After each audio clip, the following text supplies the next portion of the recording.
Државниот инспекторат за животна средина го задолжи Струмички комуналец да го изгасне огнот што тлее на депонијата Шапкар кај Добрашинци, да го порамни отпадот и да го покрие со слој земја. Ова се заклучоците од вонредниот инспекцијски надзор извршен на депонијата по пријава од граѓани, дека со денови чади и го загадува воздухот.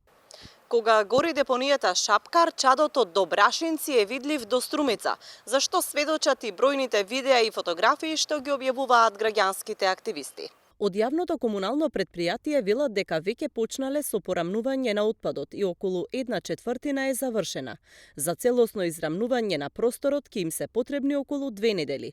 Според изјавите на комуналец, порамнувањето го прават на секои 2 до 3 месеци. За последните палења на депонијата велат дека не се подметнати, туку станува збор за самозапалување поради високите температури пред невремето.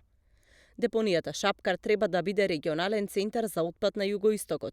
На површина од 12 хектари треба да се собира отпадот од 10 општини, но по една деценија, по првичните преговори, оваа идеја не е реализирана. Пред 4 години владата се задолжи таа да ја изгради депонијата, но за сега нема ништо од тој проект.